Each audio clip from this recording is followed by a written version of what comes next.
Silakan dimulai Bu Alin. Assalamualaikum warahmatullahi wabarakatuh.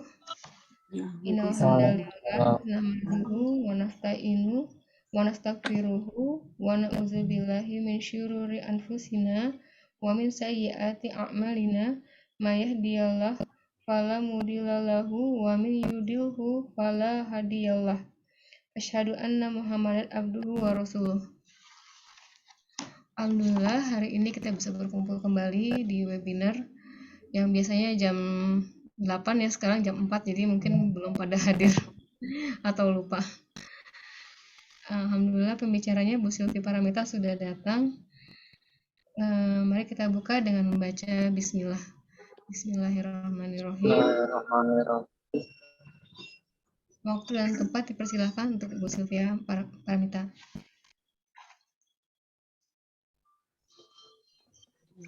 Ya, terima kasih atas kesempatan yang diberikan kepada saya. Tadi Bu Alin ya, ya salam kenal ya Bu. Ya saya Silvi. Ya, ya saat ini berkesempatan tinggal di Jepang ya. Ya ingin menyapa semuanya ibu-ibu yang dan bapak-bapak yang ada di Indonesia gitu ya. Mudah-mudahan selalu dalam keadaan sehat walafiat, dalam hidayah dan rahmat Allah Subhanahu wa taala.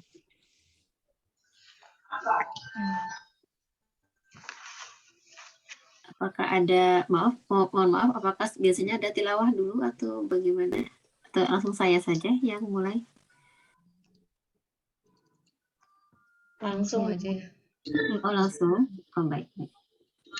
Bentar ya. Saya akan share screen.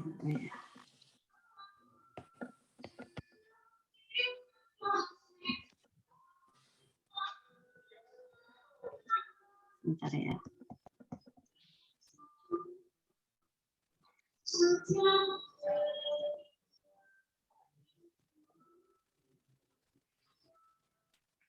Ya. Bismillahirrahmanirrahim. Alhamdulillahirabbil alamin wassalatu wassalamu ala asrofil anbiya'i wal mursalin wa ala alihi wa sahbihi wa man wala. Asyhadu an la ilaha illallah wa asyhadu anna Muhammadan abduhu wa rasuluhu la nabiyya ba'da. Rabbi shrah li sadri wa yassir li amri wahlul 'uqdatam min lisani yafqahu qawli. Alhamdulillah ibu-ibu dan bapak-bapak semua yang dirahmati Allah Subhanahu wa taala. Pada kesempatan di sore hari ini ya, di sana sore.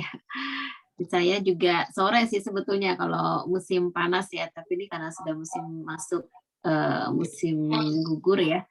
Jadinya jam segini ini udah gelap, jam 4:30, kurang lebih jam 4:30 itu sudah maghrib ya. Jadi gelapnya lebih cepat ya, terangnya lebih sedikit. Iya. Mudah-mudahan pertemuan di sore hari ini mendapatkan keberkahan rahmat dari Allah Subhanahu wa taala, dan dimanapun kita berada ya di bumi itu adalah bumi Allah, dan kita senantiasa meninggikan asmanya dan juga kita senantiasa menguatkan keimanan ya kepada Allah Subhanahu wa taala. Nah, di antara salah satu amanah keimanan ya adalah perintah Allah gitu ya untuk menjalin silaturahim ya, menjalin silaturahim kepada sesama ya. Nah, ini merupakan perintah dari agama kita ya, perintah dari Allah Subhanahu wa taala, yang nanti kita akan melihat ya bagaimana kekuatan daripada perintah ini ya. Jadi Islam itu kan agama yang sangat ini ya, yang sangat sempurna, yang syamil mutakamil ya, segala sesuatu itu diperhatikan, diurus oleh Islam ya, dalam Islam ini.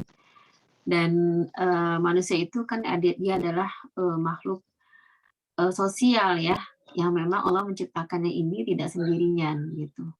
Ya Nabi Adam ya alaihissalam diciptakan tidak sendirian ya, walaupun awalnya sendiri, namun ternyata tetap butuh teman ya, karena memang Allah menciptakan dengan fitrah sosial ini.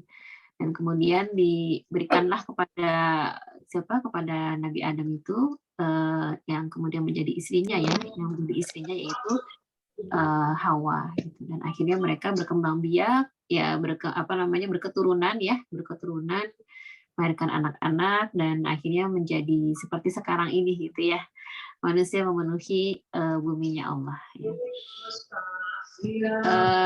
Nah karena memang awalnya seperti itu, maka kemudian Allah mengatur bagaimana hubungan dengan sesama ya, karena nantinya pasti manusia satu dengan lainnya itu akan saling berkebutuhan ya, saling membutuhkan gitu ya, saling memberikan manfaat, dan juga dengan kelemahan-kelemahan sifat yang ada pada diri manusia ya, ada selain juga ada sisi positif, ada sifat negatif yang dimiliki oleh manusia. Allah ingin agar bagaimana hubungan yang nanti akan terjadi itu tetap terjaga gitu ya, kebaikannya ya, tidak kemudian menimbulkan kerusakan ya, yang parah gitu ya di muka bumi ini. Dan nanti juga akan ada bagaimana gitu ya tata cara dalam membangun hubungan ini, membangun silaturahim ini. Dan untuk sore hari ini kita akan terfokus pada bagaimana membangun ya semangat silaturahim pada anak ya. Ya nanti kita akan sama-sama berdiskusi gitu ya tentang hal ini.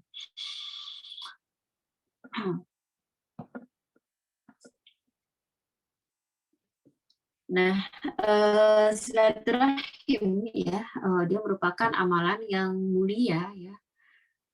Dia sangat tinggi nilainya, sangat kuat perintahnya. Ya, namun mungkin ada yang tidak yang kurang menganggap penting gitu ya masalah silaturahim ini. Ya, padahal dengan silaturahim ini maka akan memperluas ya Islam sebagai rahmatan lil alamin. Ya, dan juga bahwa hubungan manusia itu tidak hanya kepada Rabb-nya saja gitu ya, namun juga kepada hubungan sesama gitu ya. Ada hablum minallahnya, juga ada hablum minannas gitu. Dan perintah ini perlu terus dilestarikan gitu ya, disambungkan, diwariskan gitu ya sampai kepada anak keturunan kita gitu ya. Jangan sampai berhenti gitu ya hanya pada satu masa, namun kemudian di masa yang selanjutnya ya hubungan antar manusia itu menjadi kering gitu ya, tidak terhubung dengan baik, tidak terhubung dengan kuat, yang akhirnya nanti akan ada masalah-masalah sosial gitu ya yang ditimbulkan dari tidak terwarisinya gitu ya nilai-nilai silaturahim ini. Nah, di sini kita bisa lihat ya beberapa pesan-pesan di dalam Al-Quran yang menunjukkan betapa pentingnya ya silaturahim ini. Mungkin kita ingin melihat dulu gitu ya bagaimana yang terdapat di surat Luqman ya. Surat Luqman ini banyak sekali gitu ya pesan-pesan dari Luqman. Ya, Luqman ini ada yang mengatakan sebagai ahli hikmah gitu ya, ada juga yang mengatakan bahwa beliau itu adalah seorang nabi gitu ya. Nah, di sini kita fokus kepada apa gitu ya pesan Luqman kepada anaknya ya. Sini kita lihat surat Luqman ayat 17 ya. Allah Subhanahu wa taala berfirman, A'udzubillahi minasyaitonir rajim. Bismillahirrahmanirrahim.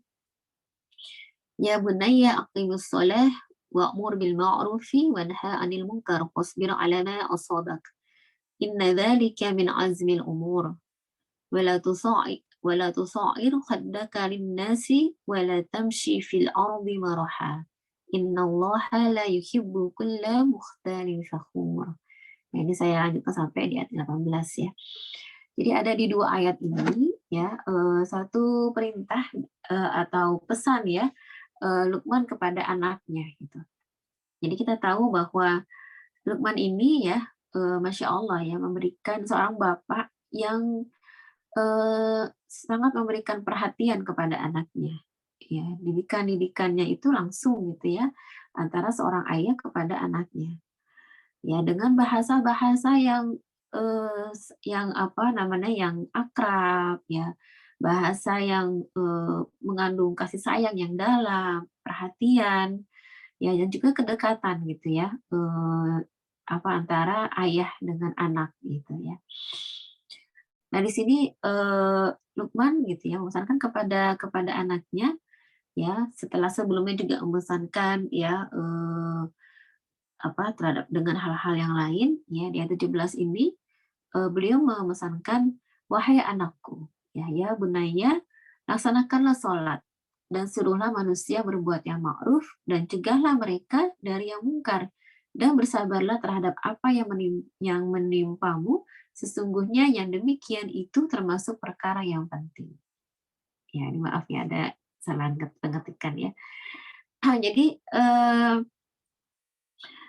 yang dipesankan pertama itu adalah laksanakanlah sholat. Ya, jadi beliau memesankan kepada anaknya untuk mendirikan sholat. Ya, dibiasakan sholat itu dari umur 7 tahun ya. Kemudian pembiasaan itu berlangsung selama kurang lebih 3 tahun dan di umur 10 tahun ya sudah ada penekanan gitu ya untuk melaksanakan kewajiban sholat ya. Dengan apa? Dengan ada memberikan konsekuensi ya kalau misalkan meninggalkan sholat ya tidak dibiarkan gitu.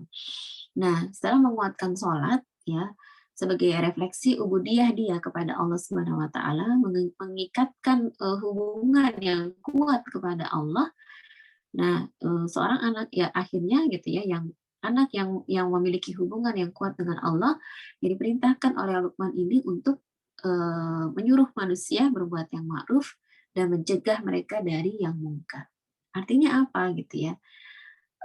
Apa namanya pesan untuk mengajak manusia ya melakukan hal yang ma'ruf dan juga mengajak manusia gitu ya untuk mencegah mereka gitu ya dari yang mungkar. Nah ini kan berarti menunjukkan perlunya adanya interaksi. Gitu. Ya tidak mungkin gitu ya seorang itu dia bisa melakukan mengajak yang ma'ruf dan kemudian mencegah yang mungkar gitu ya kalau tidak ada interaksi gitu ya antar manusia. Nah di sini kita bisa lihat gitu ya setelah Luqman ini menguatkan gitu ya sisi ibadah gitu ya, menguatkan ketaatan gitu ya, sehingga seorang anaknya selalu terhubung dengan Rabb-nya. Ketika dia sulit, ketika dia susah, yang dia ingat itu adalah Tuhannya. Yang dia ingat adalah Rabb-nya, adalah Allah. Ya, ketika dia ingin curhat gitu ya, yang dikenalkan itu adalah Allah gitu ya. Ya, dia tidak mengumbar curhatan itu di satu medsos gitu dan lain sebagainya gitu ya yang malah mungkin akan menimbulkan permasalahan yang lain gitu ya, tapi diperkenalkan bahwa sebaik-baik tempat curhat itu adalah Allah Subhanahu wa taala. Ya, setelah menguatkan hal ini, kemudian memesankan gitu ya agar mereka berinteraksi dengan manusia lainnya. Dan ketika interaksi itu gitu ya ada dan dalam interaksi ini ada misinya. Ya, tidak hanya asal kenal saja, tidak hanya asal gaul aja gitu ya, tidak hanya asal akrab dengan manusia lainnya gitu ya, tapi ada misi yang harus diembannya gitu ya sebagai makhluk yang terikat gitu ya, terhubung dengan Allah Subhanahu wa taala. Nilai-nilai dalam sholatnya ini kemudian tercermin gitu ya dalam dirinya ketika dia berinteraksi dengan sesama gitu ya. Ya, dengan temannya gitu ya, dengan saudaranya ya dan lain sebagainya. Yang itu adalah apa? Melakukan ini dua hal ini ya. Mengajak yang ma'ruf dan mencegah dari yang mungkar gitu. Dan kemudian dan bersabar terhadap apa yang menimpamu gitu. Nah, jadi Luqman paham gitu ya bahwa ada konsekuensi gitu ya dari interaksi gitu ya dengan manusia lainnya, ada konsekuensi gitu ya dari misi yang dijalankan, yaitu melakukan amal ma'ruf nahi munkar, yaitu apa? Ya ada orang yang kemudian akan meresponnya dengan baik, ya ada juga banyak juga orang yang kemudian meresponnya dengan cara yang tidak simpatik gitu ya. Ya dari yang mengacuhkannya, yang mengabaikan hal itu gitu ya, sampai kemudian yang bahkan mungkin memusuhinya. Namun di sini gitu ya, Lukman sehingga dengan demikian gitu ya, dengan kesadaran ini Lukman memesankan kepada anaknya agar bersabar terhadap apa yang menimpamu. Jadi mengembalikan lagi kepada Allah, ya mengikhlaskan lagi gitu ya interaksinya kepada manusia, bahwa yang dilakukan ini semata gitu ya karena menunaikan kewajiban terhadap Allah gitu ya, ya sebagai wujud keimanannya, ketaatannya kepada Allah, dan gitu ya apapun yang menimpa dia kembalikan lagi kepada Allah gitu ya dengan bersabar. Nah di sini berarti Luqman menguatkan hatinya menjadi sosok yang memiliki karakter yang kuat gitu ya, yang tidak baperan gitu ya, yang enggak dan juga bukan yang cuek gitu ya tapi yang memiliki jiwa gitu ya yang kokoh gitu ya, karakter yang kuat. Dan sungguhnya yang demikian itu termasuk perkara yang penting. Ya, kemudian digarisbawahi gitu ya oleh Luqman gitu ya dalam pesannya ini, sehingga kita bisa paham gitu ya bahwa ternyata ketika kita menyampaikan pesan kepada anak itu, kita perlu kasih garis bawah gitu ya di akhir ini. Ini pesan yang penting loh dari ayah. Ini pesan yang penting loh dari ibu. Kamu dengar ya gitu. Ya, jadi ini pesan di Luqman di ayat 17. Nah, kemudian di ayat 18-nya Luqman kemudian mengarahkan kepada apa? Kepada akhlak, kepada adab gitu ya. Bagaimana berinteraksi dengan manusia ini. Nah, di sini Luqman memesankan, dan janganlah kamu malingkan wajah dari manusia karena sombong, dan janganlah berjalan di bumi dengan angkuh. Sungguh Allah tidak menyukai orang-orang yang sombong dan membanggakan diri. Nah, jadi di sini ya Luqman kembali membekali gitu. Ya, tadi pembekalan keimanan, pembekalan ibadah, ketaatan kepada Allah sudah. Setelah itu gitu ya, nah cukup siap gitu ya, kemudian diajak untuk berinteraksi dengan manusia, tapi diingatkan bahwa kamu punya misi gitu ya dalam berinteraksi dengan manusia. Dan selanjutnya gitu ya, bahwa ketika berinteraksi itu ada yang menyukai kamu dan ada juga mungkin yang tidak. Ya, mungkin kamu akan mendapatkan hal yang mengenakan dan juga mungkin banyak yang tidak mengenakan. Tapi sabar, ya. Nah, setelah itu gitu ya, Luqman membekali lagi dengan akhlak. Bagaimana gitu ya cara berinteraksi dengan manusia, dengan teman-temannya, ya dengan saudaranya gitu ya, dengan masyarakat di sekitarnya. Yaitu apa? Ya, tidak memalingkan wajah dari manusia. Jadi bersikap ramah gitu ya, kemudian rendah hati ya, tidak angkuh, tidak merasa diri ini besar gitu ya yang cuek dengan sekitarnya, ya yang merasa dirinya itu hebat, ya serba tahu, serba pintar gitu ya, karena bisa menguasai berbagai ilmu misalkan, bisa menguasai berbagai macam bahasa misalnya gitu ya, sehingga akhirnya meremehkan yang lain gitu. Dan di sini ya Luqman memesankan gitu ya, jangan sampai memalingkan wajah dari manusia karena sombong, dan juga jangan berjalan di bumi dengan angkuh. Jadi secara ekspresi wajah pun gitu ya, itu pun juga diajarkan gitu ya oleh Luqman gitu ya. Wajah yang ramah gitu ya, yang simpatik ya, yang orang itu nggak takut gitu ya untuk mendekat ya. Dan kemudian yang terbuka ya, yang siap untuk menyapa dan disapa begitu ya. Dan kemudian cara berjalannya pun juga diajarkan gitu ya, supaya tidak seperti orang yang angkuh gitu. Ya itu apa? Ya kalau jalan gitu ya, jangan lupa tengok kanan kiri gitu ya, lihat sekelilingnya gitu. Jangan keluar rumah gitu ya, lurus aja gitu ya. Ya padahal di sekitarannya itu ada tetangganya gitu ya, atau mungkin ada ya orang lain gitu ya yang membutuhkan pertolongannya gitu dan lain sebagainya. Nah, di sini apa namanya, bagaimana gitu ya agar anaknya itu terhindar gitu ya dari akhlak yang seperti ini. Dan kemudian menegaskan gitu ya, menyimpulkan dari dua hal ini, yaitu bahwa Allah tidak menyukai orang yang sombong dan membanggakan diri.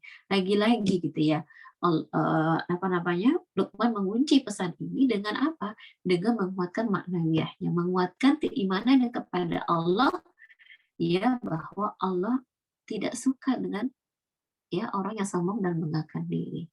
Ya, jadi lagi-lagi dikembalikan lagi kepada Allah gitu. Ya, bukan apa namanya, menunjukkan bahwa ini bukan pesan-pesan dari ayahnya saja gitu ya. Ya, atau bukan hanya supaya dia disukai, disenangi oleh orang-orang di sekitarnya gitu ya, tapi karena ya Allah tidak suka gitu ya dengan akhlak yang buruk tadi, ya, dengan orang yang sombong dan membanggakan diri. Nah, di sini kemudian kita melihat perintah silaturahim lainnya gitu ya, di hadis riwayat Bukhari dan Muslim. Barang siapa yang beriman kepada Allah dan hari akhir, maka hendaklah ia memuliakan tamunya, dan barang siapa yang beriman kepada Allah dan hari akhir, maka hendaklah ia menyambung hubungan silaturahim. Nah, jadi apa namanya, hadis ini jelas sekali gitu ya, apa namanya, menghubungkan dengan keimanan kepada Allah dan hari akhir. Ya, dua hal ini. Ya, jadi memuliakan tamu, ya, dan kemudian menyambung hubungan silaturahim. Itu dua-duanya dihubungkan dengan iman kepada Allah dan hari akhir. Ya.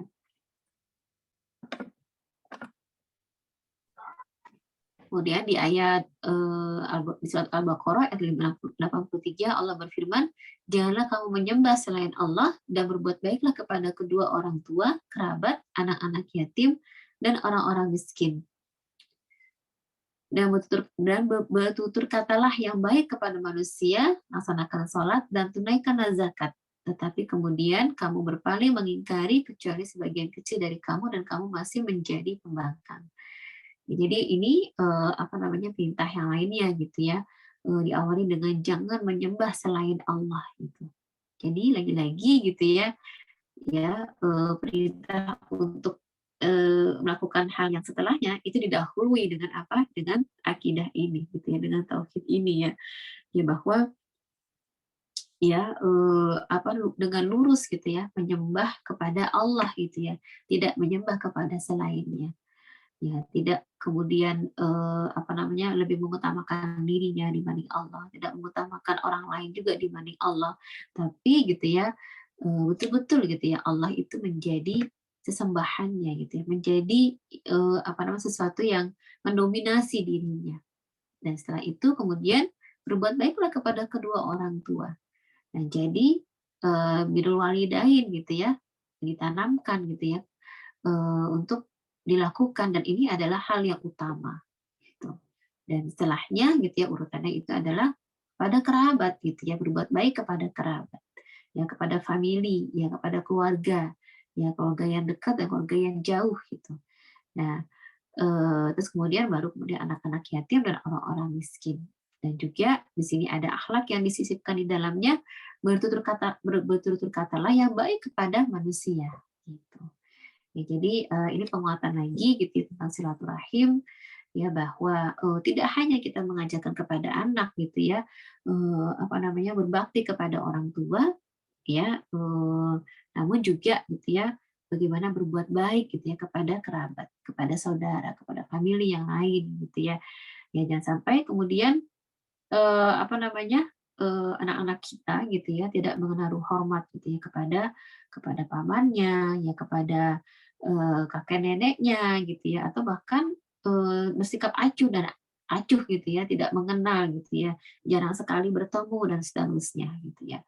Di sini kita perlu gitu ya, mengajak, mendidik anak kita gitu ya untuk kenal juga gitu ya kepada kerabatnya, kepada familinya gitu ya. Apa namanya, silsilah keluarga gitu ya, hubungannya seperti apa ya, dan kemudian apa namanya, sejarahnya itu bagaimana, ya sejarah keluarga itu perlu kita sampaikan kepada anak sehingga mereka ada ketersambungan gitu. Ya, tidak hanya berhenti sampai di kita gitu ya, memahami tentang keluarga gitu ya, tapi juga sampai kepada mereka gitu. Ya, karena tadi ini ya usia seorang itu kan ada batasnya ya. Ya, kalau misalkan orang tuanya sudah tidak ada, maka ya nanti yang akan merawat mereka, yang akan menjaga mereka, yang melindungi, yang menyayangi mereka itu adalah ya kerabat terdekat gitu. Bukan teman-teman mereka gitu ya, atau bukan yang lain, tapi adalah kerabat terdekat. Inilah yang akan menggantikan gitu ya, apa namanya, posisi orang tua atau fungsi orang tuanya.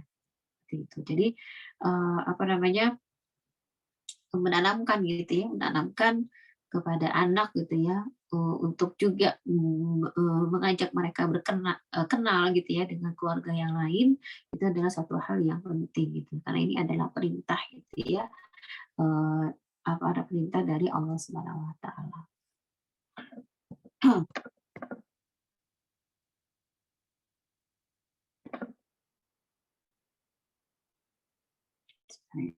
Bisa.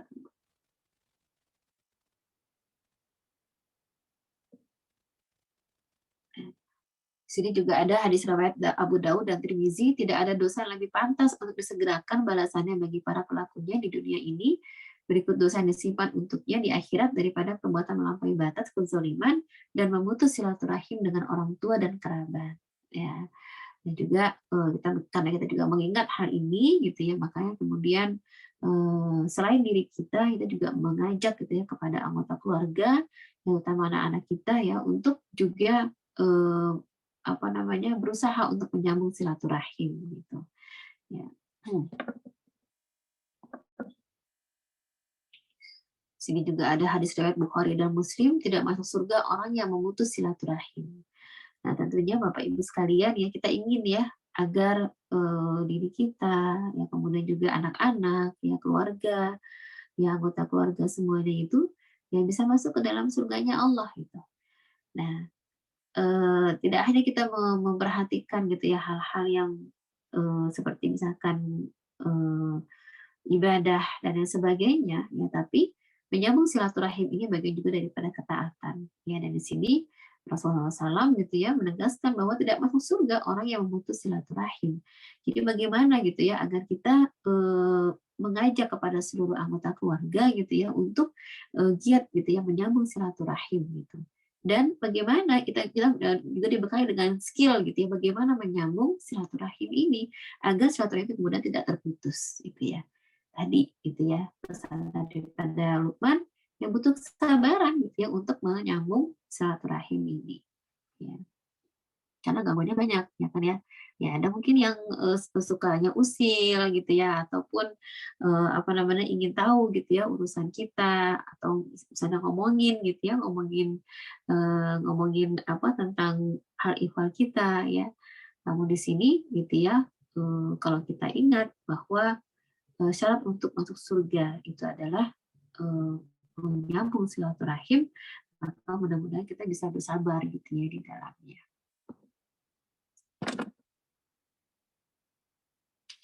Nah, di sini perbuatan yang tergolong memutus silaturahim itu ya misalkan sama sekali tidak mau kenal gitu ya, tidak mau menjalin kontak gitu ya, atau berurusan gitu ya dengan kerabat gitu ya. Gitu, itu adalah bersikap cuek gitu ya dengan apapun yang terjadi gitu ya. Nah, kecuali kalau memang kita ada satu uzur ya, ada satu hal yang merintangi kita untuk apa namanya berhubungan dengan kerabat gitu ya, maka mudah-mudahan itu Allah maklumi gitu ya, Allah maafkan gitu ya. Namun sekarang kayak zaman sekarang ini kan insya Allah tidak ada halangan ya untuk menjalin kontak, paling minimum menjalin kontak gitu kan ya, dimana media komunikasi itu banyak ya bisa kita apa bisa kita pakai gitu ya untuk menjalin komunikasi, untuk menjalin kontak gitu ya dengan kerabat kita. Ya walaupun tempatnya berjauhan pun ya itu serasa dekat kan sekarang ini gitu ya, karena apa namanya, karena media komunikasi yang semakin canggih gitu pada zaman ini. Kita bisa lewat Zoom gitu ya, bisa dengan WhatsApp ya, dan lain sebagainya gitu ya. Bahkan tidak hanya suara tapi juga bisa dengan apa namanya, dengan tatap muka gitu ya, dengan wajah sekalian gitu. Masya Allah. Dan di sini ada beberapa adab ya yang perlu kita perhatikan gitu ya dalam bersilaturahim, dan ini juga yang perlu kita tanamkan kepada anak-anak kita ya.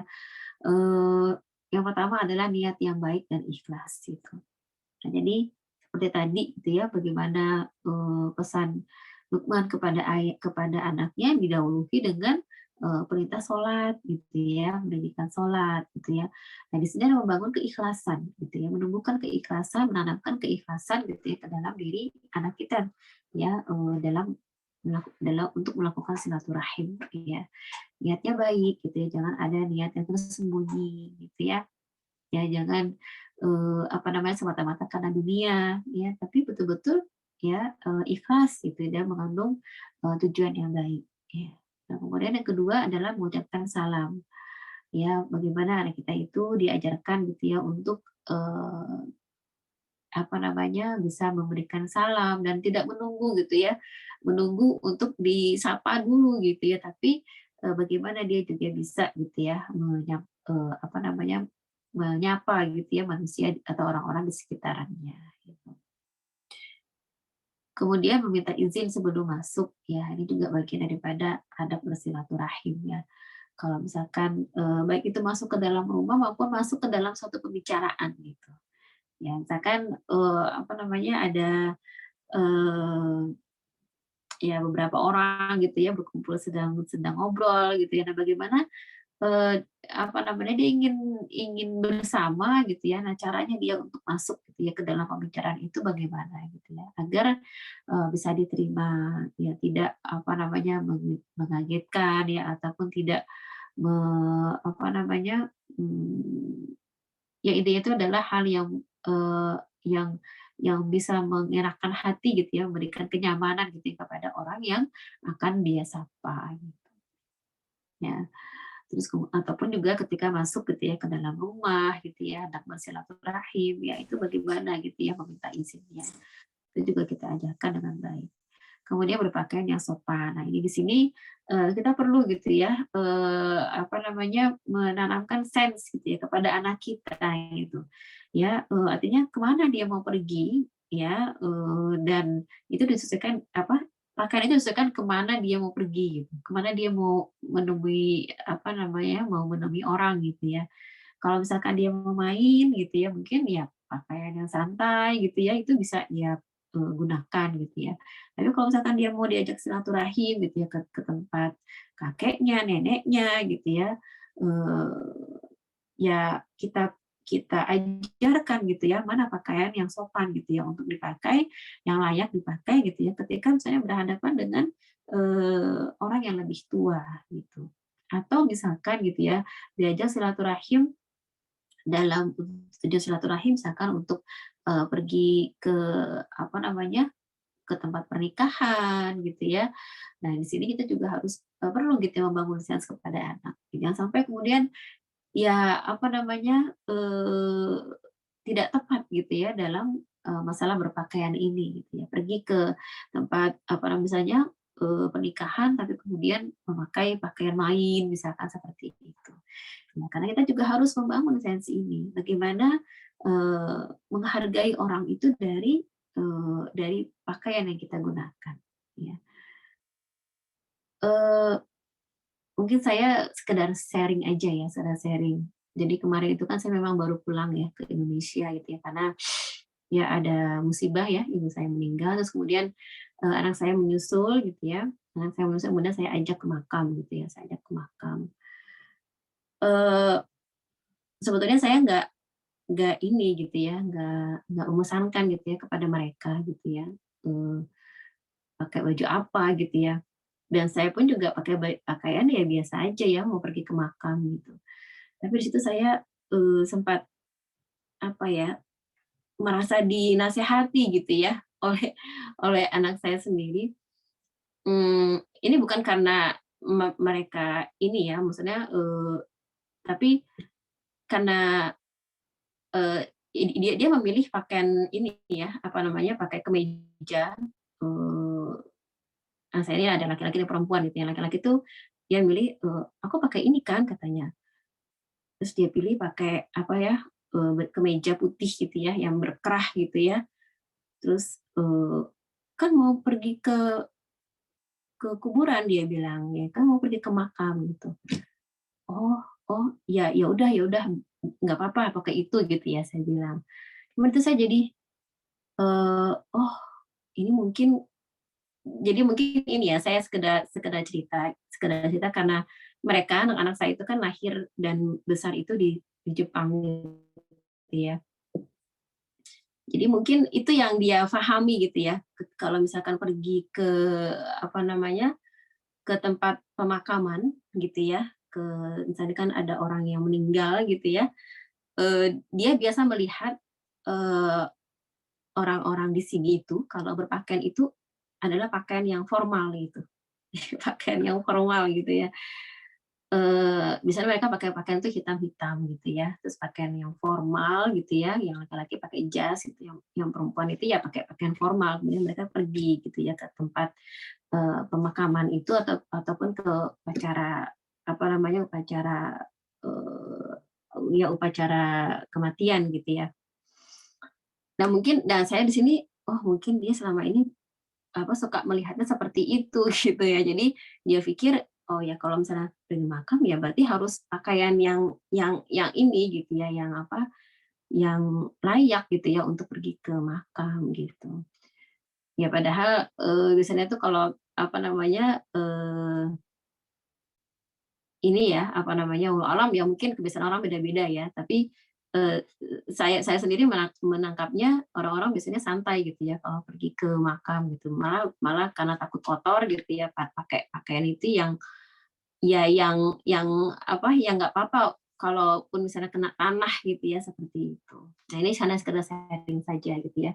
Nah, artinya bahwa, ternyata gitu ya, ternyata memang, kita perlu gitu ya, perlu untuk apa namanya, menanamkan ya, menumbuhkan sensi ini sehingga dia tahu gitu ya, apa, dia hendak pergi kemana gitu ya, dia ingin akan berhadapan dengan siapa dan bagaimana, cara menghormati orang tersebut, cara menghormati event tersebut gitu ya, dengan pakaian yang dia gunakan ya. Kemudian yang kelima adalah menjaga sopan santun gitu ya. Nah, di sini itu juga tantangan gitu ya bagi kita semua, ya selaku orang tua ya. Semakin ke sini itu kan zamannya anak-anak itu dalam berbahasa itu apa namanya, kalau kalau saya pribadi gitu ya, menilainya itu kurang rapih gitu ya. Kurang rapi gitu ya. Bahasa-bahasa yang halus gitu ya, bahasa-bahasa yang santun gitu ya, itu mungkin ya apa namanya mulai berkurang gitu ya walaupun insya Allah apa itu hanya mungkin hanya sedikit gitu ya tapi masih terjaga lah insya Allah gitu ya apa namanya adab kita dalam berbahasa gitu ya.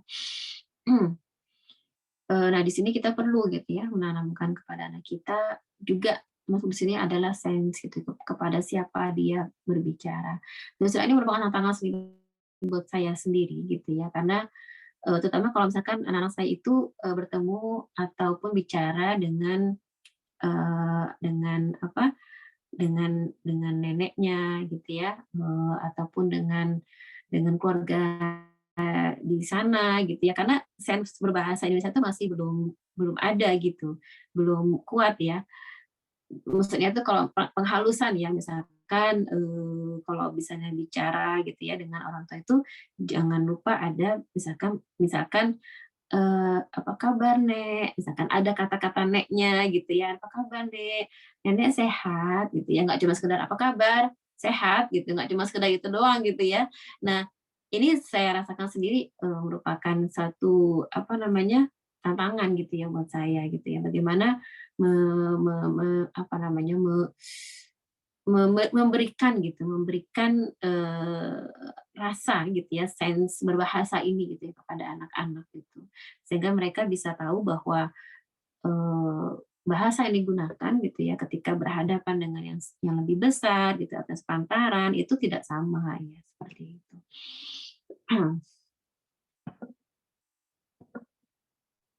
Nah, di sini kemudian kita masuk ke apa manfaat gitu ya silaturahim dalam Islam. Yang satu adalah melapangkan rezeki dan memanjangkan keberkahan usia ya. Di sini ada hadis riwayat Bukhari dan Muslim, barang siapa ingin dilapangkan rezekinya dan dipanjangkan umurnya, maka hendaklah ia menyambung tali silaturahim. Nah, jadi apa lewat silaturahim itu ya akan mendatangkan rezeki gitu.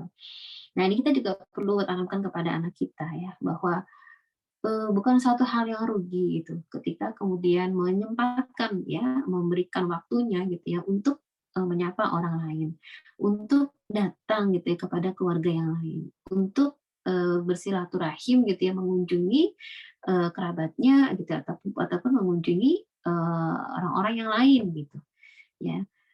Jangan dihitung dari waktu yang diberikan gitu ya atau waktu yang dihabiskan untuk hal itu atau tidak menghitung gitu ya dengan apa namanya materi gitu ya harus dikeluarkan gitu ya untuk menyambung silaturahim gitu. Ya, namun kita harus tekankan bahwa semakin apa namanya dengan kita menjalankan silaturahim ini maka justru gitu ya Allah akan menolong kita. Allah akan memberikan rezeki kepada kita.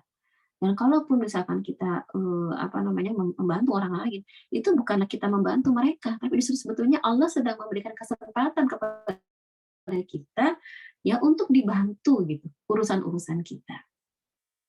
Ya, ya sehingga anak-anak itu kemudian apa namanya menjadi anak-anak yang tidak tidak suka perhitungan gitu ya dengan waktu, dengan ataupun dengan materi gitu yang dikeluarkan untuk hal itu. Dan juga tidak merasa rugi gitu ya ketika misalkan ya diajak gitu ya pergi gitu ya untuk dengan orang tuanya ya untuk mengunjungi saudara-saudara yang lain ya. Dan juga di sini ada memanjangkan atau memanjangkan usia gitu ya. Di sini pengertiannya itu ada dua gitu ya. Ada yang ulama yang menafsirkan maksud itu adalah betul-betul usia itu akan diperpanjang oleh Allah gitu ya. Di mana kalau misalkan dia melakukan kebajikan itu, maka itu bisa memanjangkan usianya gitu. Namun juga ada apa namanya ulama berpendapat bahwa ini adalah kiasan gitu ya. Artinya bahwa ada keberkahan gitu ya dari umurnya gitu ketika dia menjalankan silaturahim. Ya.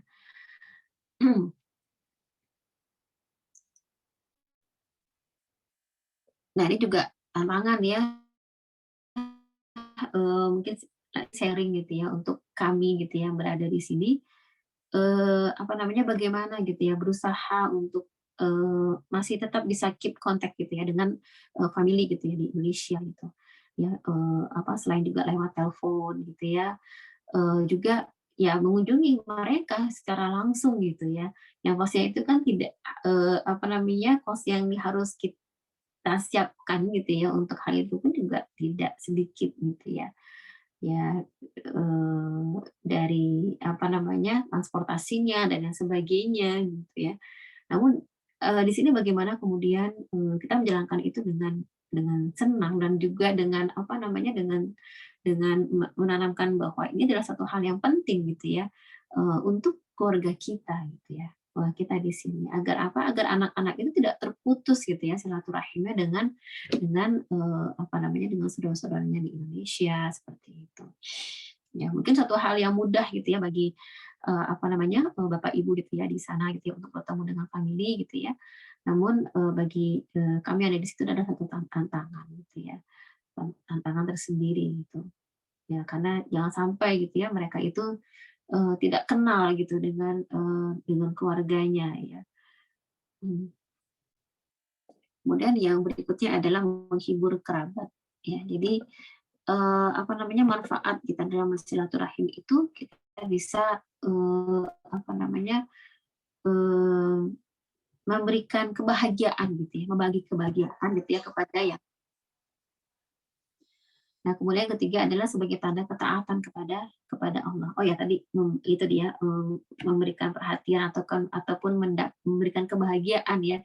Di sini kita juga perlu menanamkan bahwa apa namanya kalau kita bisa membahagiakan orang lain gitu ya, maka hidup kita akan bahagia. Maka itu adalah kebahagiaan kita. Gitu. Ya, kalau kita bisa mengurangi kesulitan orang lain, ya maka kesulitan kita pun juga nanti akan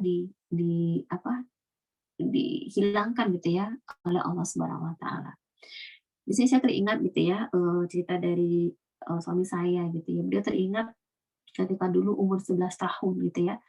Kan memang dari kecil ayahnya sudah meninggal gitu ya. Sehingga yang memperhatikan pengasuhan berikut itu adalah pamannya ya.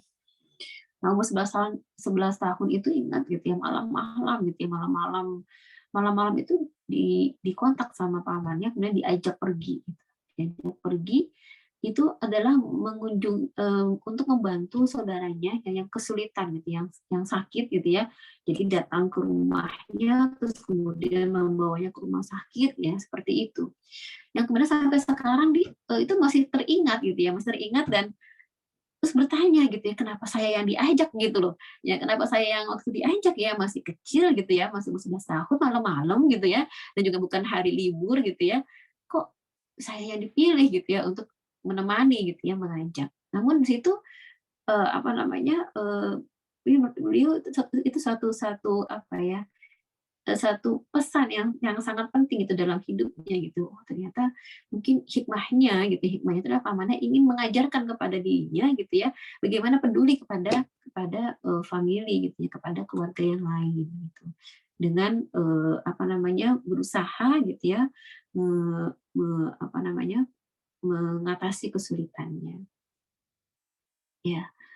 Di sini itu juga bisa melakukan gitu ya, seperti misalkan tetangga ada yang pindahan gitu ya, pindah rumah.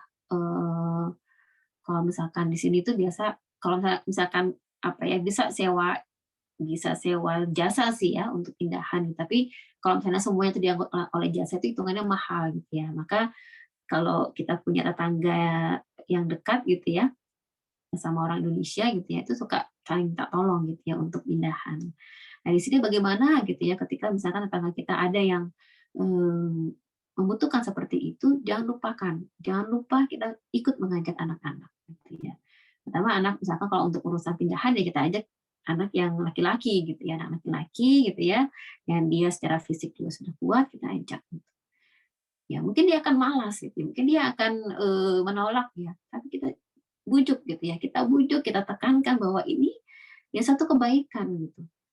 Ya, bahwa kita lagi dikasih kesempatan sama Allah gitu ya untuk mendapatkan pertolongannya Allah gitu lewat peduli kepada orang lain gitu. Ya, jadi kalau bisa kita jangan kemudian give up gitu ya ketika misalnya anak menolak gitu. Males gitu, aku mau belajar gini gini gini gitu ya. Ya kalau misalkan mau belajar oke. Nanti kamu belajar gitu ya jam sekian. Nanti kamu belajar berapa jam gitu ya setelah menolong tetangga kita ini gitu. Jadi sebagai orang tua pun juga perlu tegas gitu ya, perlu kalau kita yakin gitu ya bahwa ini silaturahim satu hal yang penting buat anak kita, maka insya Allah kita akan punya kekuatan gitu ya untuk membujuk, untuk merayu ya anak kita untuk mau gitu ya mengabulkan gitu ya ajakan kita seperti itu. Ya, kemudian yang ketiga adalah sebagai tanda ketaatan kepada Allah. Nah, di sini gitu ya, seorang mukmin ya kalau memang dia mencintai Allah gitu ya. Kalau memang dia taat kepada Allah, maka gitu ya dia akan ringan gitu ya melakukan apa yang menjadi perintah Allah. Nah, silaturahim ini gitu ya sebagai wujud ya tanda ketaatan kita kepada Allah karena memang ini adalah hal yang diperintahkan olehnya. Kemudian yang keempat adalah menghilangkan perselisihan. Nah, betapa banyak hal-hal itu yang bisa diselesaikan ketika kita kontak langsung gitu ya kepada yang bersangkutan. Ya, ataupun kita memberikan perhatian gitu ya. Tidak perlu mungkin kita mengangkat masalahnya kembali gitu ya ataupun kita menjelaskan gitu ya, tapi cukup saja dengan kebaikan yang kita berikan kepadanya gitu. Ya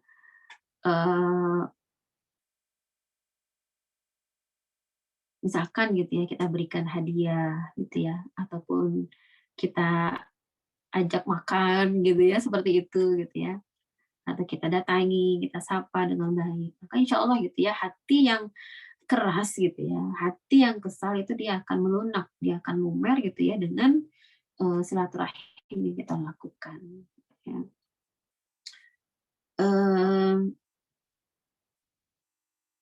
Kemudian yang kelima adalah mendapatkan rahmat ya. Allah berfirman, aku adalah Maha Pengasih dan Dia adalah Rahim. Nama itu diambil dari bagian namaku. Siapa yang menyambungnya, maka aku memberikan rahmatku kepadanya. Dan siapa yang memutuskannya, maka aku memutuskan rahmatku darinya. Ini hadis qudsi ya, dari riwayat Abu Dawud. Jadi Allah itu punya bersifat Maha Pengasih gitu ya, dan juga Maha Rahim. Ya, jadi siapa yang dia menyambungnya, maka aku memberikan rahmat kepadanya. Gitu. Jadi akan dekat gitu ya dengan rahmat Allah.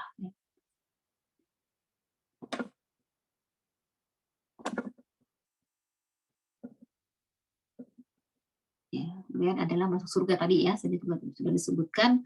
Ya wahai manusia, tebarkanlah salam, berilah makan, sambunglah tali persaudaraan, sholatlah di malam hari ketika manusia terlelap tidur, niscaya kalian masuk surga dengan selamat. Ya. Kemudian yang terakhir, tapi kayaknya potong ya.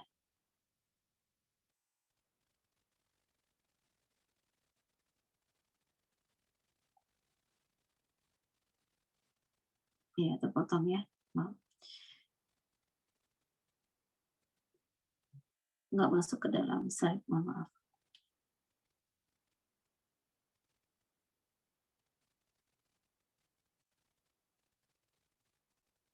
Ya, jadi kurang lebih itu ya, Ibu dan Bapak sekalian gitu ya, manfaat daripada silaturahim ini gitu ya, yang apa namanya perlu kita pahami bersama dan kemudian kita tularkan gitu ya kepada anak-anak ya.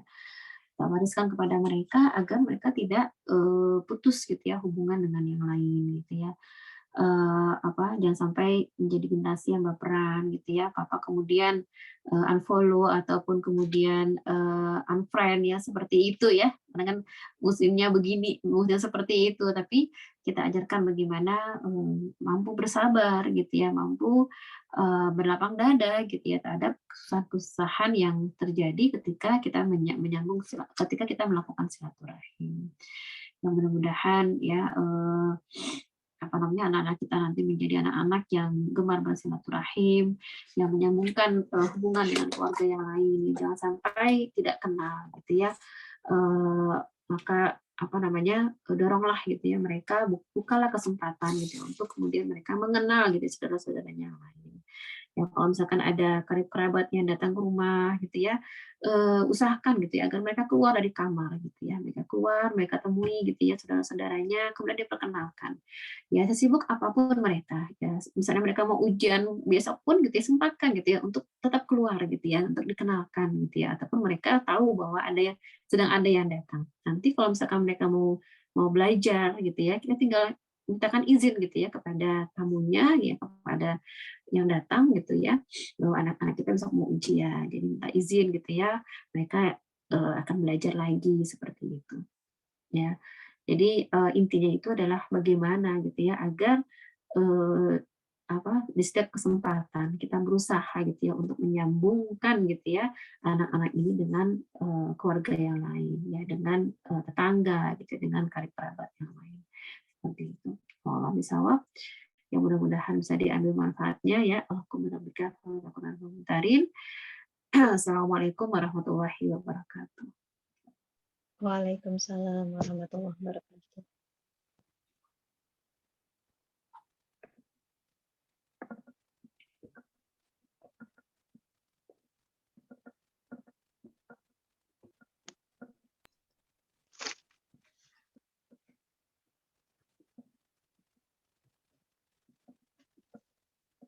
Halo Bu Alin.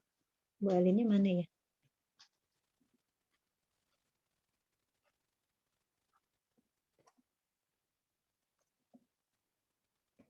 Bu Alin mic-nya bisa, Bu?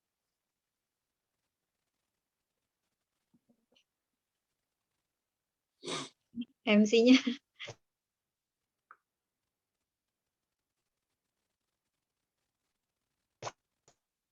Sepertinya freeze ya.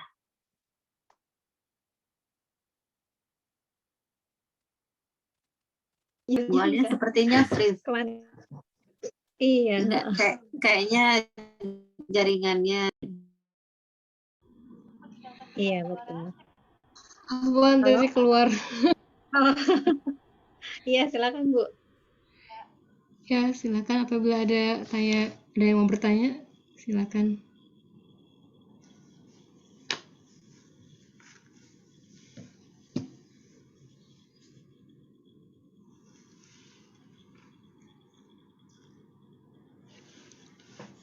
Mungkin ini kan ya minta pengalamannya Mbak Silvi nih selama di Jepang kan mungkin apa namanya kalau di Jepang juga kondisinya adalah antar sesama tetangga mungkin nggak terlalu kenal gitu ya, paling mainnya dengan teman-teman di sekolah gitu.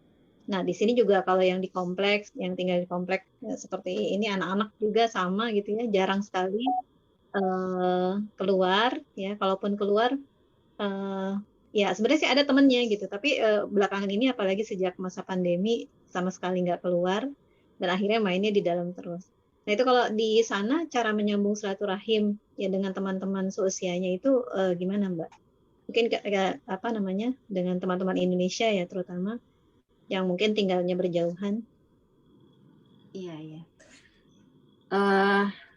Pengalaman ya. Jadi kalau di sini tuh alhamdulillah walaupun rumahnya kecil-kecil ya terbatas tapi banyak taman gitu ya, banyak taman dan memang sengaja ya dibangun taman yang nyaman gitu ya untuk tempat anak-anak itu bermain.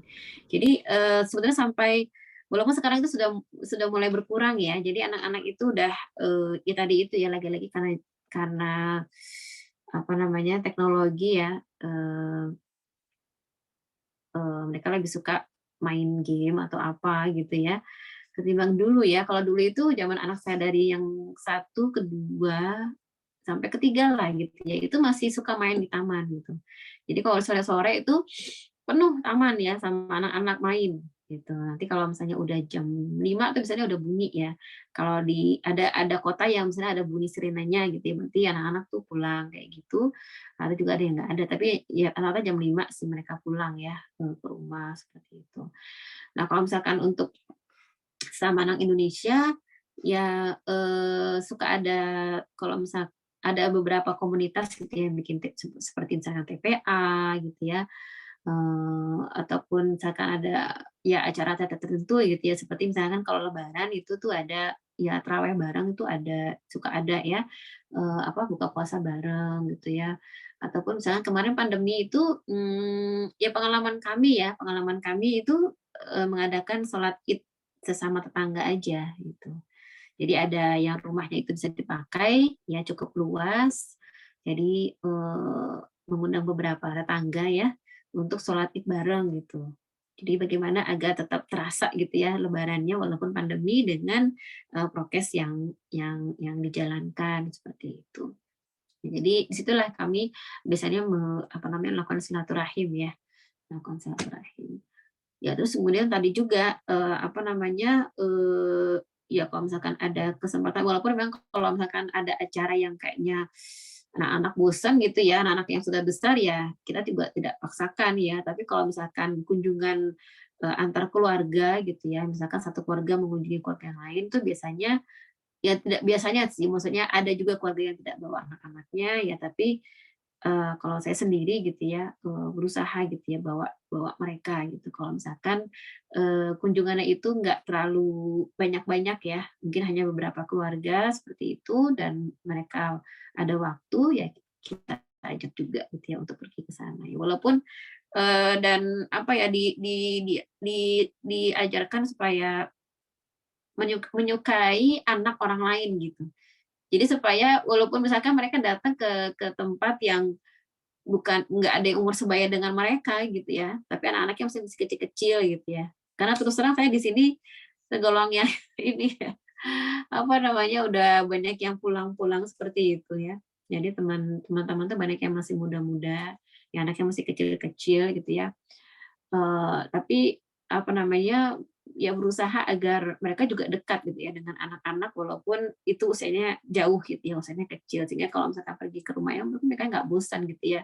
Karena apa namanya, ya main aja udah sama anak-anak yang kecil-kecil ini gitu, seperti itu. Jadi itu sih mungkin ya pengalamannya.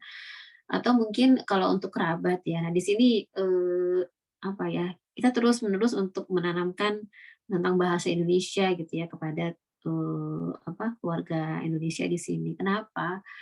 Karena ini adalah jembatan komunikasi gitu. Kalau misalkan mereka nggak tahu ya, nggak bisa berbahasa Indonesia. Terus gimana caranya untuk ngobrol sama neneknya, ngobrol sama kakeknya gitu kan ya, lewat telepon gitu. Nanti nenek ingin mengungkapkan perasaannya, misalkan, cucu nenek gitu ya, gimana kabarnya, sehat nek, sehat sayang gitu kan. Nanti kalau dia nggak ngerti, nenek ngomong apa sih gitu ya dengan bahasa Jepangnya gitu.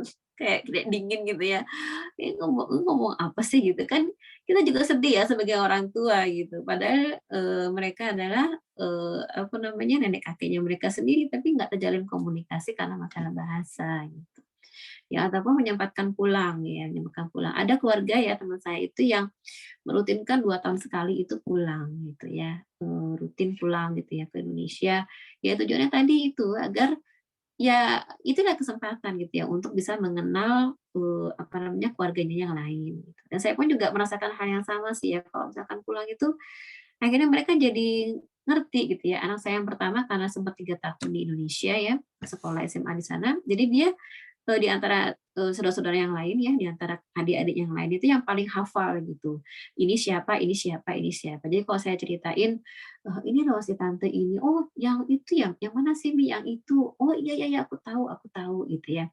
"Yang rumahnya di sini." "Oh iya iya, aku tahu." Karena memang, ketika saya titipkan gitu ya di keluarga di sana itu, kalau misalkan ada acara-acara keluarga itu suka diajak gitu ya, sehingga dia kenal gitu ya dengan keluarga-keluarga yang lain. Dan ini saya merasakan satu anugerah ya. Jadi apa namanya, bagaimana agar kemudian dia memberikan perhatian gitu terhadap keluarga yang lain. Bahkan untuk tanggal tanggal lahir ya, tanggal ulang tahun gitu ya, sepupu-sepupunya itu dia yang paling hafal. Jadi kalau misalkan saya sendiri nggak hafal gitu ya dengan ponakan-ponakan gitu ya, tanggal lahirnya gitu. Jadi kalau misalnya ini, eh kayaknya bulan ini tuh ada deh yang ini gitu, yang akhir gitu ya, yang lahiran gitu. Oh iya sih ini gitu.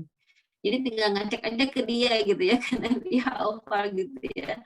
Semua tanggal-tanggal apa lahir itu. Jadi ya seperti itulah ya sehingga apa mudah-mudahan mereka tidak cuek gitu ya dengan tak hanya ke bapak ke kayak ibunya saja ya, tapi juga kepada keluarga yang lain. Itu mungkin ya sekedar sharingnya.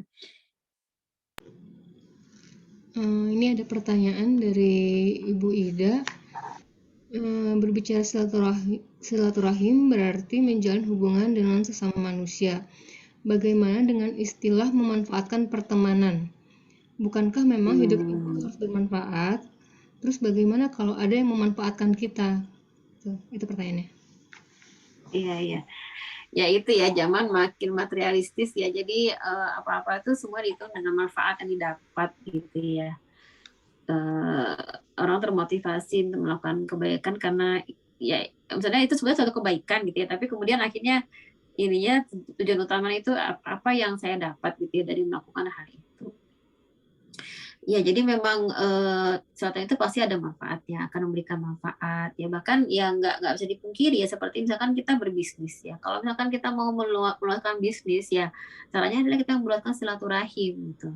Ya kita nggak sengaja nih ketemu datang ke rumah orang ya, padahal tujuannya mau benar-benar untuk silaturahim gitu ya. Ini tapi ternyata itu malah membuka bisnis kita gitu. Peluang-peluang bisnis itu ada di situ ya. Jadi inilah apa namanya rezeki yang Allah berikan gitu ya dari hal yang kita lakukan yaitu silaturahim. Namun gimana kalau kemudian kita dimanfaatin? Nah ini yang kembali lagi kepada niat tadi ya bahwa apapun yang dilakukan ya, termasuk juga silaturahim, ya niat itu harus pertama di awal itu adalah niat itu baik dan ikhlas gitu. Ya semata karena Allah gitu ya, bukan untuk mencari keuntungan duniawi ya. Nah, sehingga dengan kita mengikhlaskan ini akan terhindar ya dari apa eh, dari berusaha dari hal-hal yang buruk ya seperti tadi gitu ya, memanfaatkan orang lain. Nah, kalau misalkan diri kita ya kita akan mudah-mudahan akan terus dijaga sama Allah gitu ya untuk tidak memanfaatkan orang. Nah, kalau diri kita sendiri gimana kalau yang dimanfaatin gitu ya? Ya pertama kita perlu bersabar ya, karena ini memang sudah konsekuensinya ya dalam interaksi itu ada yang mengenakan, ada yang nggak mengenakan. Kita siap gitu. Ya sudah, kita bersabar, kita berlapang dada gitu ya. Namun kita juga harus cerdas gitu. Jangan di orang yang gampang diakalin gitu ya, atau gampang dimanfaatin orang lain. Gitu. Ya jadi ada rambu-rambunya gitu ya. Maksudnya kita mungkin perlu tarik ulur ya ketika itu. Ya kalau kita sudah menangkap sinyal nih kayaknya orang manfaatin saya gitu ya. Yang pertama kita bersabar dulu. Ya, kita bersabar, kemudian kita berhusnuzon gitu ya, berhusnuzon. Tapi kalau kemudian semakin kuat ininya ya, kita tetap sabar. Ya sabar juga nggak boleh dilepasin ya. Tapi kemudian kita mengatur strategi, bagaimana agar orang tersebut tidak dengan mudahnya ya menggampangkan kita gitu ya, atau memanfaatkan kita. Jadi misalkan kita mungkin mengatur gitu ya pertemuan dengan dia gitu ya, kita atur jangan terlalu sering misalkan gitu ya. Terus kemudian kita berbicara mungkin ya tetap menyapa ya, tetap menjalin hubungan, tapi mungkin seperlunya gitu ya. Yang penting kita tidak memutus hubungan silaturahim ya. Terus kemudian juga apa-apa yang dia minta misalkan gitu ya, itu kita selektif gitu ya, mana yang kita penuhi dan mana yang kita tidak penuhi ya, seperti itu. Terus sambil kemudian mungkin kita terus berbuat baik ya, supaya dia sadar gitu bahwa apa yang dia lakukan itu tidaklah tepat ya, tidaklah baik. Allah bersama. Jadi tadi ya, selain kita juga ikhlas, kita bersabar, ya tadi itu kita juga perlu mengatur strategi gitu ya dalam menjalin hubungan.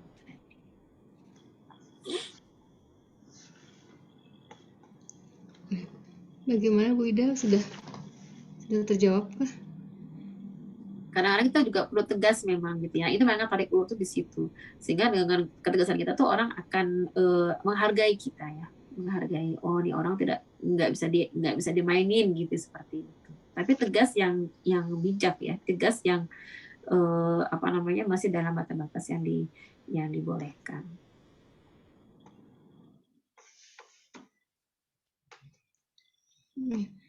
Ada pertanyaan, ada yang bertanya gini, bentar. Dari Bu Indah, ada perumpamaan katanya kalau keluarga jauh itu harum, tapi kalau dekat bau kotoran. Bagaimana pendapat Ibu dalam konteks silaturahim, kondisi seperti itu bagaimana harus bersikap?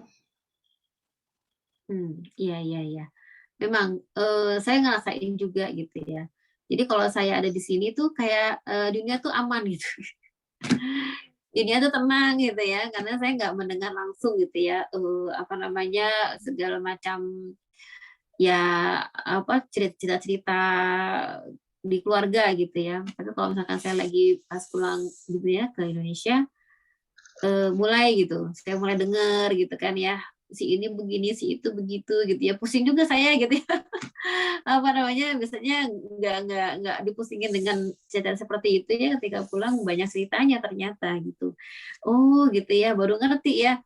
Biasanya kan kita kan mungkin punya grup keluarga ya, grup keluarga kecil, keluarga kita sendiri, keluarga besar, keluarga yang besar banget gitu ya, di WhatsApp misalkan gitu ya, grup keluarga. Nah, kita baru ngerti, oh maksudnya dia ngomong kayak begini tuh ini gitu ya, di grup gitu kan.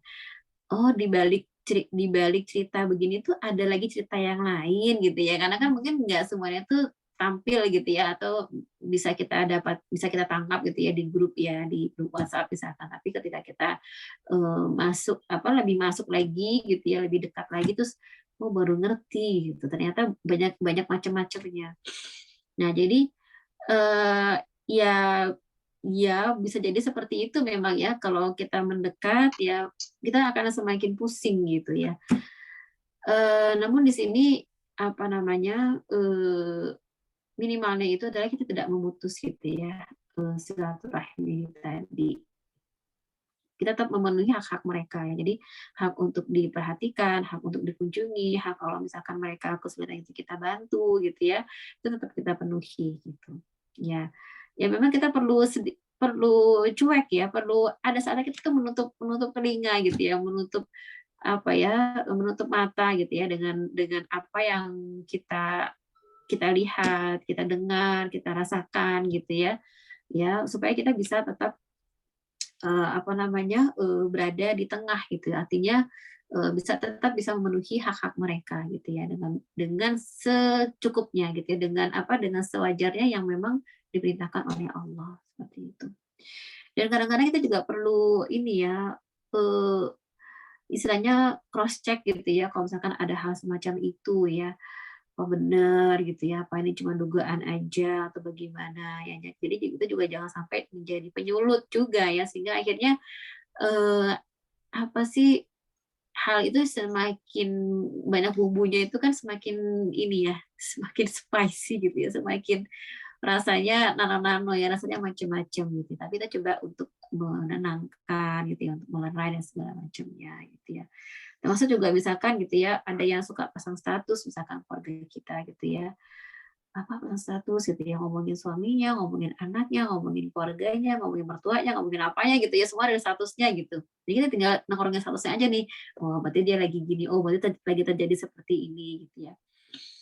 Nah, bisa jadi gitu ya, bisa jadi karena dia mungkin ada hambatan komunikasi gitu ya.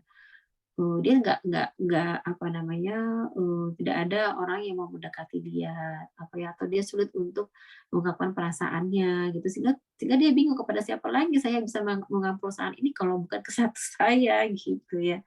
Jadi, apa namanya, caranya itu ya adalah ya kita coba aja mengambil hatinya ya, misalnya kita terus berbuat baik gitu ya, insya Allah apa namanya, hubungan itu akan membaik dengan sendirinya gitu. Saya juga ada pengalaman seperti itu gitu ya. Jadi ya itu kerjaannya pasang status macam-macam gitu kan ya. Dan jadi risih sendiri gitu ya, karena yang disampaikan itu keluarganya itu juga tahu ya, karena masih family gitu ya, masih family.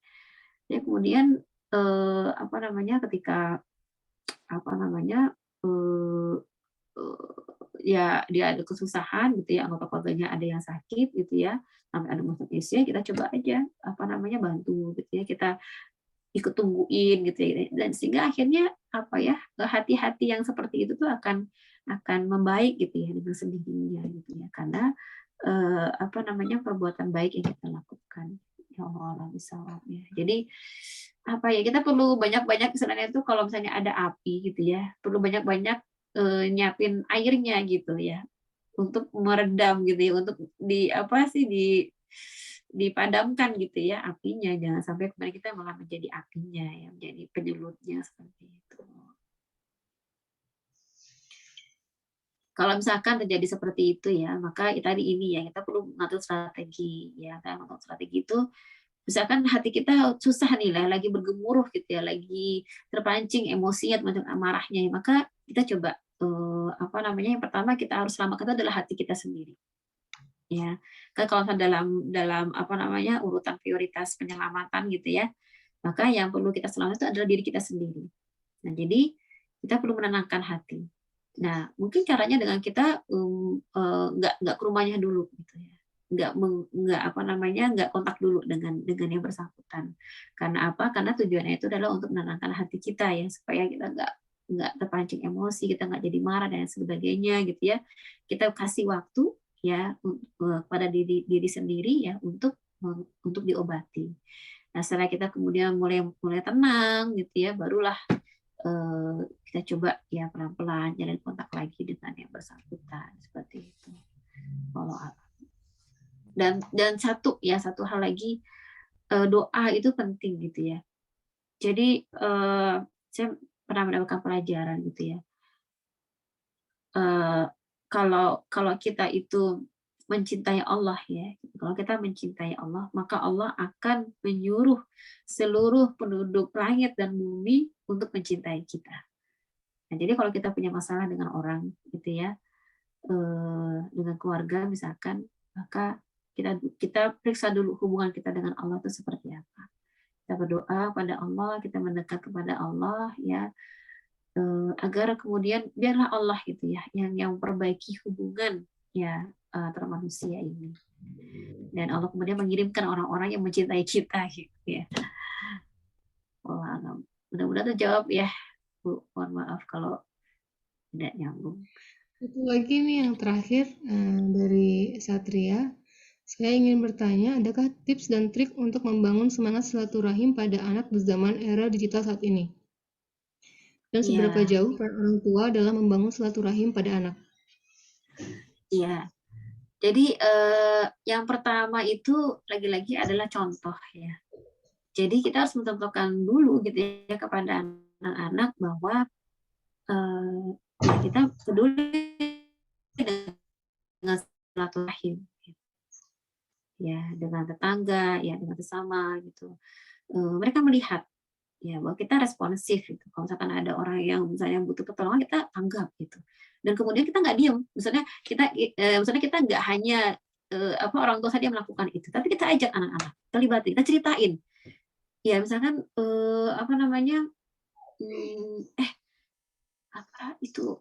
anaknya sakit gitu. Gimana ya caranya ya? Yuk kita bawa ke rumah sakit yuk. Gitu. Walaupun anak saya mungkin anak kita mungkin nggak bisa gitu ya. Karena mungkin dia harus les lah, dia harus ujian, harus apa, nggak apa-apa. Ya. Tapi yang penting kita sharing ke mereka. Ya mereka ikut dengar, walaupun mereka nggak ikut mikirin ya, tapi mungkin mereka dengar gitu. Sehingga mereka terbiasa mendengar permasalahan orang lain gitu. Ya syukur-syukur kalau kita ajak gitu ya, mereka mau ikutan gitu ya untuk ngebantu. Jadi pertama itu adalah teladan kita sendiri, yang kita harus melakukan dulu, memberikan contoh. Dan kita orang yang bersemangat gitu ya untuk membantu orang lain, untuk peduli dengan orang lain. Kemudian yang kedua, kita libatkan mereka. Jadi walaupun era digital sekalipun gitu ya, tapi kalau misalkan kita dekatkan mereka dengan realita ya, dengan realitas sekitarnya, maka insya Allah mereka juga jadi anak yang tidak cuek gitu ya. Kalau perlu kita memaksa anak itu juga bagian daripada bagian pendidikan juga gitu, walaupun memaksa yang bukan dengan marah-marah atau bagaimana ya, tapi memaksa yang artinya itu kita nggak nyerah gitu.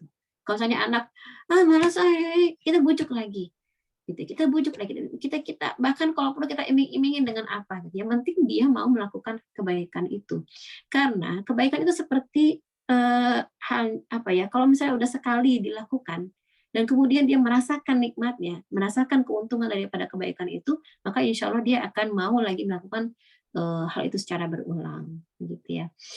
Nah, terus kemudian gitu ya, ada masa-masa gitu ya, anak itu lepas daripada gadget gitu ya. Jadi ketika misalkan untuk kita sendiri lah ya, dalam satu keluarga nih, di meja makan gitu ya, paling tidak tidak ada yang megang HP gitu ya.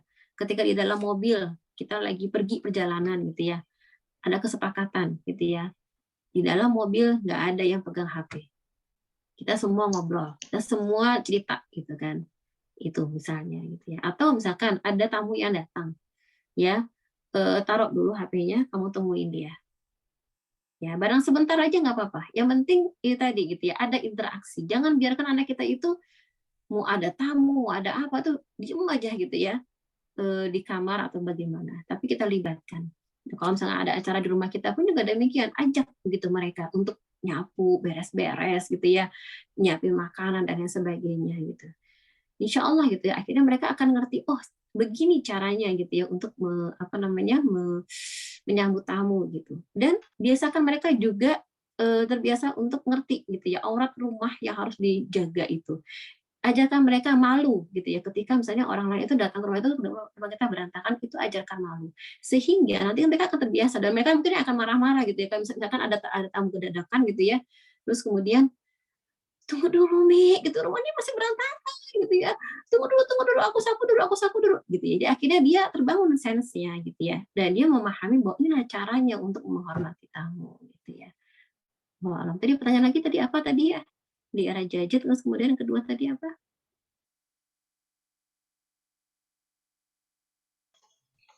Apa ya, Bu? Bentar.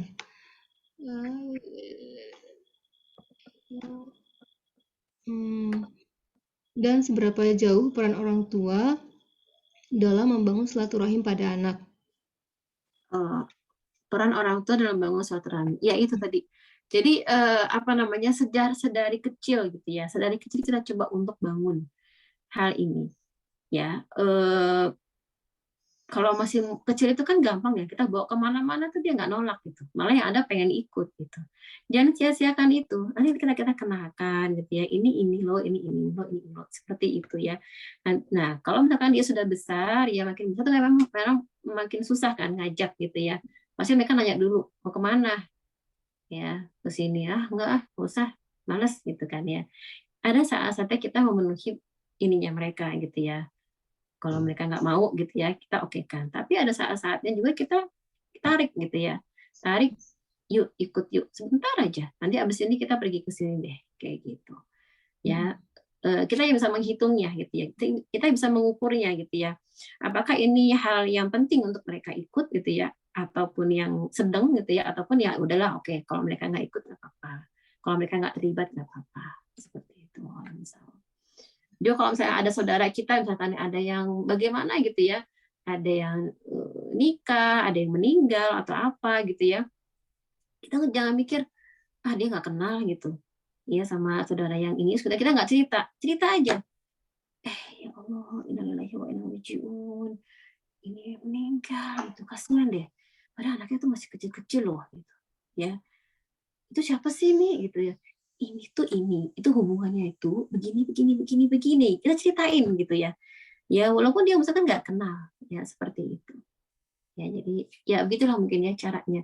Kita mungkin juga ya, kita mungkin pada generasi di mana anak keluarga orang tua itu masih semangat ya main silaturahim ya. Kalau misalnya lebaran tuh ya, kalau saya sendiri tuh mesti ininya kan apa ya, ke rumah-rumah gitu kan, ke rumah saudara-saudara, nanti dibilangin ini hubungannya tuh ini gitu ya, ke rumah saudara lagi ini hubungannya ini, nanti kita lupa lagi sih memang gitu ya, tapi nggak apa-apa, itu diulang-ulang terus gitu.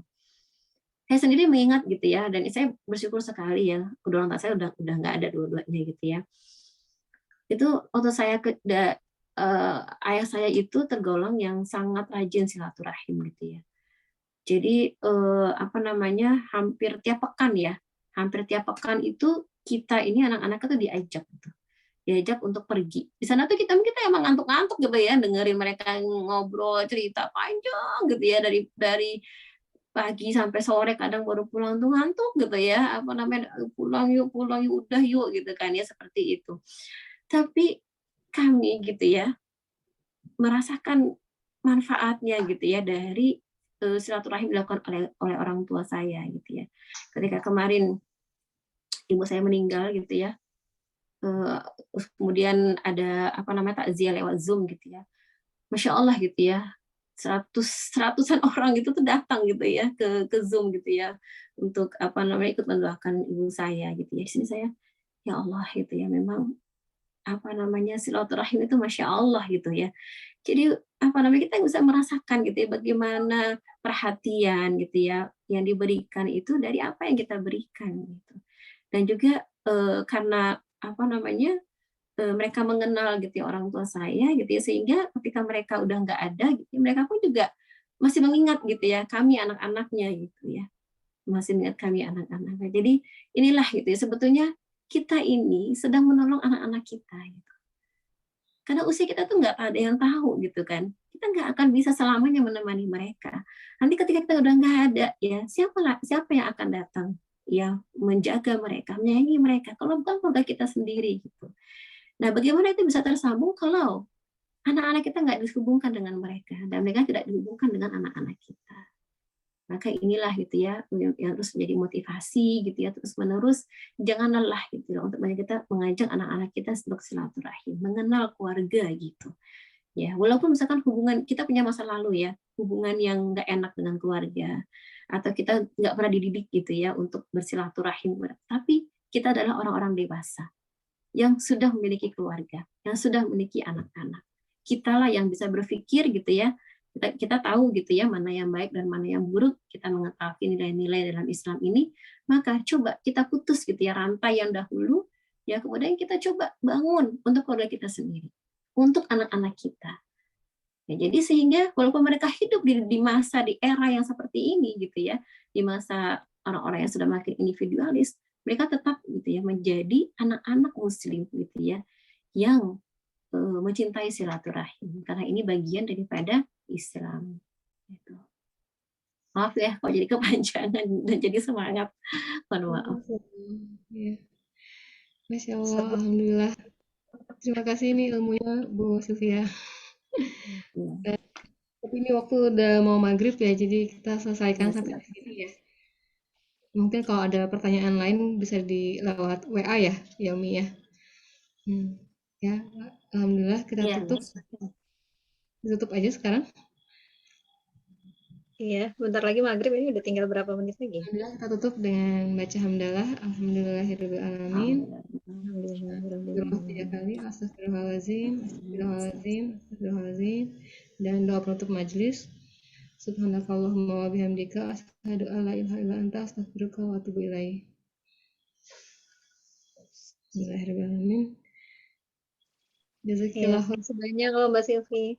Iya, sama-sama ya Bu Vivi, ya Ibu semua ya. Ada Bapak satu orang kayaknya.